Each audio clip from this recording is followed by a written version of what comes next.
This video is about repairing the on-off switch for the GE 3-5286A boombox.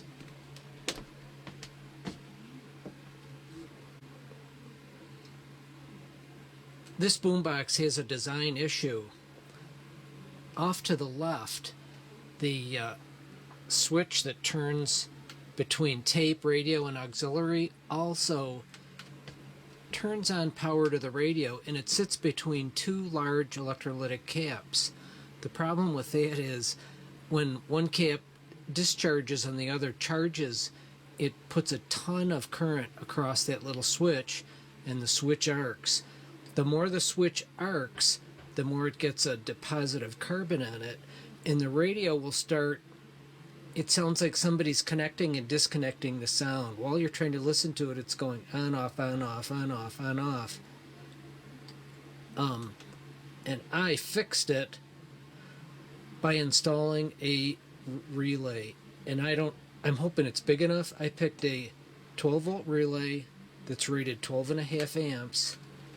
And I installed it inside the radio, and it was fairly straightforward to do. The relay's fairly inexpensive, and it was a fairly easy fix, and I'll show you where to put the relay and how to do it. The radio is easy to take apart. You start by pulling all these audio dial buttons off. They just slide off the front. That's all you have to do. On the back, there's actually 7 screws. One screw is hidden in the little compartment that holds the batteries. Take out the 6 screws, the back cover comes off. It's pretty and when you take the cover off, you'll find it's a little difficult to undo at the top, but it does come apart. Just be careful with it. The front of the radio comes off too, and there's just one connector, and it's 3 pins. Take that off. That connects to the speakers. Then you can start taking out the long board that has all the potentiometers on it. You'll want to clean them with contact cleaner rated for plastic. Electronic cleaner. I used MG Chemicals Electrosolve Contact Cleaner. Fast dry, non-conductive, safe on plastics. You want to do safe on plastics, otherwise you'll melt your plastic and just wreck it.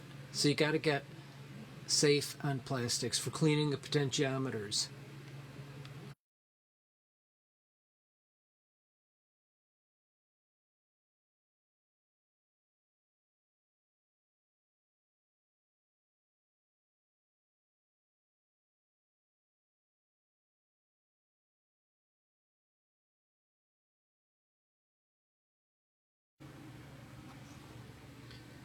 This is the little switch. See the screwdriver? The screwdriver is pointing to the little switch. That's the one that gets the carbon on the contact, and it quits working, or it'll become intermittent, where you can hear the radio kind of going dut, dut, dut, dut. But this switch is screwed on to the side of this bigger switch right here, and the screw comes off. You can pop off the little plastic cover, and you can actually slide out the little lever that's inside the switch and clean the contacts. That will work a little while, but it'll pit again because of the design problem of this radio. I added a relay. It's a 12-volt DC relay rated 12.5 amps, and I wired it in so that it is powered by the little on-off switch now, and the relay takes all the abuse of connecting the 2 capacitors inside the radio that cause the pitting. So maybe the relay will pit too, but for now it works.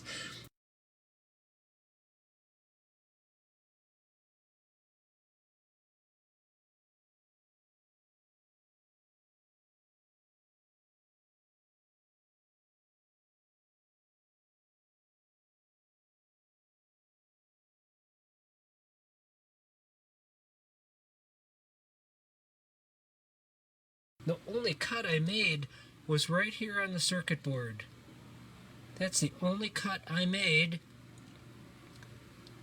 And you can see the white wire powers the relay, and then I've got the other side hooked to ground, and then the relay connects the old place where the power comes in.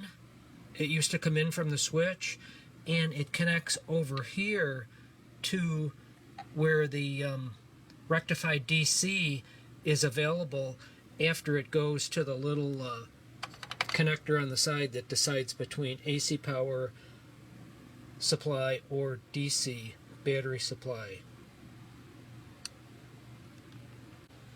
The long circuit board comes out with 3 screws. There's one in the middle and there's one on each side. When you bring it out, you have to carefully lift out the tuner indicator, but it does slide right out. And on the other side there's some connectors. Just take off the connectors. And one of the other things you'll find about this radio is all these controls get dirty, and you can clean them with a plastic safe switch cleaner spray. I took mine outside, sprayed them out well, and it works like it's new. These are some of the connectors on the back of the board with all the switches. You just can pull out these 3 ribbon cables and just disconnect that from the controller. I guess you have to disconnect these 2. It's pretty straightforward disassembly.